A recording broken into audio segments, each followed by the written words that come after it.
চিকিৎসা শেষে স্বজনদের নিয়ে বাড়ি ফেরার কথা ছিল। অপেক্ষায় ছিল পরিবার ও প্রিয়জনরা, কিন্তু সেই ফেরা আর হলো না। দেশে ফেরার আগেই কলকাতার একটি হোটেলের আগুন কেড়ে নিল একই পরিবারের 4টি প্রাণ। সাংবাদিক দেবাশিস দত্ত ও তার স্ত্রী, ছেলে ও শ্বশুরকে হারিয়ে এখন শোকে স্তব্ধ কুষ্টিয়ার পরিবার। যে বাড়িতে ছিল ফেরার অপেক্ষা, সেখানে এখন শুধু স্বজন হারানোর কান্না। প্রিয় মানুষগুলোকে শেষবারের মতো দেখতে অপেক্ষায় পরিবার। চিকিৎসা শেষে স্বজনদের নিয়ে ফেরার কথা ছিল বাড়ি। অপেক্ষায় ছিল পরিবার, স্বজন আর প্রিয়জনেরা, কিন্তু সেই ফেরা আর হলো না।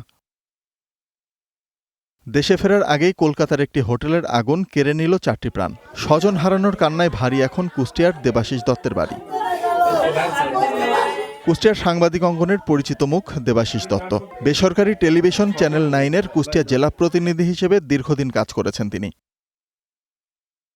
চলতি মাসের 4 তারিখে স্ত্রী আফসানা শারমিন মনীষার চিকিৎসার জন্য ছেলে স্বর্ণশিষ্য দত্ত ও শ্বশুর আকরাম হোসেনকে নিয়ে ভারত যান দেবাশিস। বেঙ্গালুরুর একটি হাসপাতালে চিকিৎসা শেষে মঙ্গলবার কলকাতা ফেরেন তারা। পরদিন দেশে ফেরার কথা, কিন্তু বাড়ি ফেরার সেই অপেক্ষার অবসান হলো এই মর্মান্তিক অগ্নিকাণ্ডে।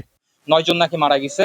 তো 9 জনের ভিতরে 9 জনের ছবি পাঠানো হয়েছে। পরবর্তীতে এখান থেকে শনাক্ত করা হয়েছে যে আমাদের যে 4 জন ছিল, 4 জনই আর নেই। মানে আমরা হিন্দু মুসলমান ওকে ভাবতাম না, তো আমাদের সাথে যখন যে অবস্থায় ডাকতাম আমাদের সাথে মিশতো, আমাদের সাথে যাইতো।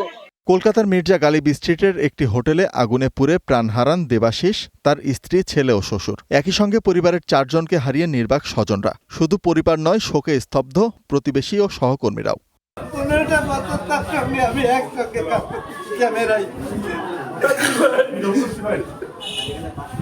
আমি আজ পর্যন্ত একটা লোক বুঝতে দেয় এমন সাংবাদিকতা, এমন ভালোবাসা আমি কোথাও পাইনি।